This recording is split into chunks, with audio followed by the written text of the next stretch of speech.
मेरे प्रिय छात्र छात्राओं, तुम लोगों को बेटा इसके पहले मैं जो है संज्ञा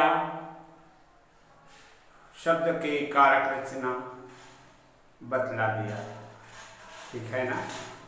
अब आते हैं सर्वनाम पर। सर्वनाम में भी अस्मद और युष्मद हो गया था। अस्मद और युष्मद दोनों हो गया था। तुम लोग अपनी पुस्तक के पृष्ठ क्रमांक 55 निकाल लो। अस्मद का मतलब उत्तम पुरुष पुरुषवाचक सर्वनाम है और युष्मद मध्यम पुरुष पुरुषवाचक सर्वनाम है। ये दोनों हो गए थे, ठीक है। आ जाओ अब अन्य पुरुष पुरुषवाचक सर्वनाम। इस पर है तद। तद का मतलब होता है वह। तद का मतलब क्या होता है? वह। तो तद इसका कारक सर्वनाम तीनों लिंगों में होता है, पुल्लिंग में भी, स्त्रीलिंग में भी, नपुंसकलिंग में। तो सर्वप्रथम हम पुल्लिंग पर चर्चा करते हैं। देखो, प्रथमा में होता है तद का वैकल्पिक सह और यही प्रयुक्त होता है। पढ़ने के लिए तद पढ़ते हैं, परंतु लिखने के लिए तद नहीं लिखा जाता, सह लिखा जाता है, वैकल्पिक रूप। तो इसी से इसका जो कारक रचना है वो इस प्रकार से है। प्रथमा में लिखेंगे बेटा सह तौ ते, ठीक है। खाका बना लोगे और सह तौ ते। द्वितीया तम तौ तान, तृतीया तेन ताभ्याम तय। याद रखना, तान में हलंत है न में, और तेन के न में हलंत नहीं है। तृतीया एक वचन, तेन के न में हलंत नहीं। तुम्हारी पुस्तक में देखो तो हलंत लगा दिया है क्या? हलंत लगा दिया है, ये अशुद्ध है बेटा, इसमें हलंत नहीं रहेगा, सुधार लो। तृतीया एक वचन तेन ताभ्याम तय। चतुर्थी तस्मै ताभ्याम तेभ्यः। पंचमी तस्मात् ताभ्याम तेभ्यः। षष्ठी तस्य तयोः तेषाम्। सप्तमी तस्मिन् तयोः तेषु। ये इसके रूप हो गए। और मैं इसका अनुवाद बता दूं। अस्मद युष्मद का अनुवाद तो नहीं बताया, इसका तद का बता देता हूं। देखो, स माने वह और त माने वे दोनों और ते माने वे सब, है ना। तो स माने वह या उसने, उन दोनों ने, उन सब ने, ऐसा। और उसके बाद द्वितीया तम तौ तान। तम का मतलब होता है उसे या उसको, तौ का मतलब उन दोनों को, और तान का मतलब उन सबको। तेन उससे, ताभ्याम उनसे, तैः ताभ्याम उन दोनों से, और तैः का मतलब होता है उन सब से। तस्मै दोनों उसके लिए, दोनों के, ताभ्याम दोनों के लिए, तेभ्यः सबके लिए, उन सबके लिए, ठीक। उसके बाद आया पंचमी तस्मात् उससे, और ताभ्याम का मतलब तो बतला दिया है ना, दोनों के लिए, दोनों से, और तेभ्या सबसे, उनसे। हाँ, तस्य तयो तेषाम, तस्य का मतलब होता है उसका, तयो उन दोनों का, और तेषु ना, तेषाम, तेषाम का मतलब उन सब से, उनसे ना, उनका, षष्ठी में से नहीं आएगा, षष्ठी में क्या आएगा, का, उन सब का या उनका। आ जाओ अंतिम, तस्मिन् तयो तेषु, तस्मिन् का मतलब होगा उसमें, उस पर, तयो उन दोनों में, उन दोनों पर, और तेषु उन सब में, उन सब पर। इस तरह से ये पुल्लिंग रूप है और इसका अनुवाद है। स्त्रीलिंग में क्या होगा देख लो, सा पिता, ताम पिता, तया ताभ्याम ताभि, तस्यै ताभ्याम ताभ्य, तस्या ताभ्याम ताभ्य, तस्या तयो तासाम, तस्याम तयो तासु।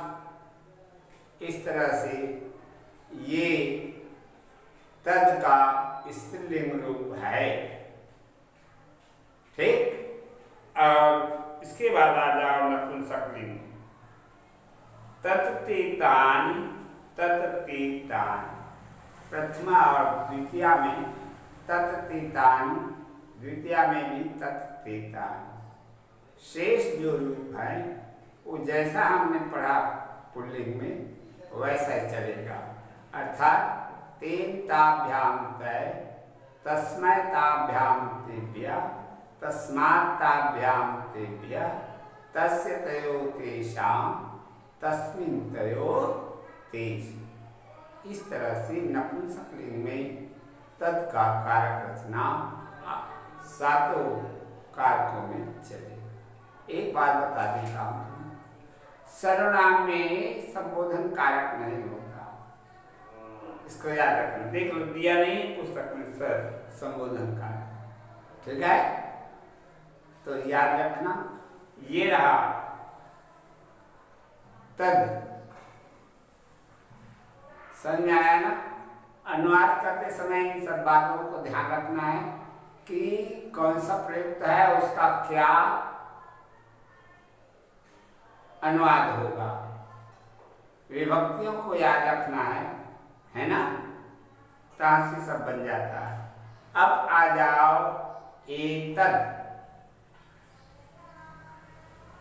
एतद का मतलब होता है यह, और इस एतद का भी ये मूल रूप है और इसका वैकल्पिक रूप भी होता है, उसको कहते हैं एषा। एषा एतौ एते, एतम एतौ एते, एतान, या एतम एनम, दो रूप है। एतौ एनौ, एतान एनान, ये दो रूप है ना, किसी का भी लिया जा सकता है। तो ये रहा द्वितीया। तृतीया देखो, एतेन एताभ्यामेतय, समझ में आया। उसके बाद आ जाओ तस्मै एताभ्यामेतेभ्य, तस्मात् एताभ्यामेतेभ्य, एतस्य एतयोः एतेषाम्, एतस्मिन् एतयोः एतेषु। समझ में आया। ये रहा एतद का पुल्लिंग। अब इसी एतद का स्त्रीलिंग देखो, जैसे तद का हम लोगों ने अभी देखा ना, पुल्लिंग स्त्रीलिंग और नपुंसकलिंग, उसी तरह से एतत् सर्वनाम का भी पुल्लिंग रूप चलेगा। चला, अब स्त्रीलिंग चलेगा और नपुंसकलिंग भी चलेगा। याद रखो। देखो स्त्रीलिंग में क्या दिया है? एषा, एते, एता। द्वितीया एताम, एतेह, एता।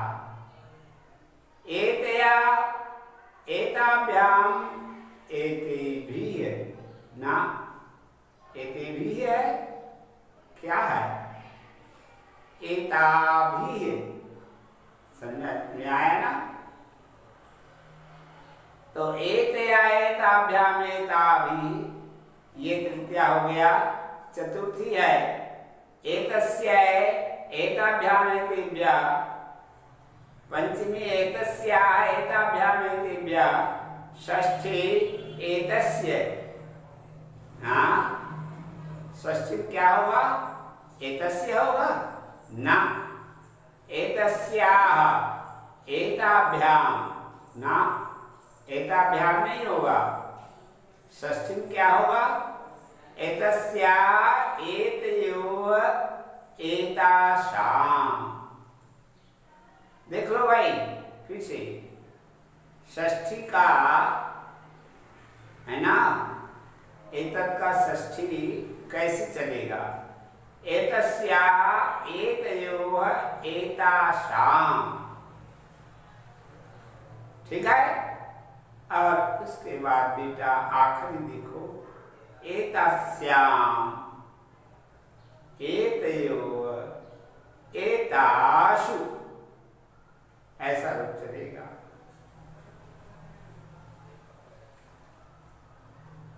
उसके बाद आ जाओ नपुंसकलिंग।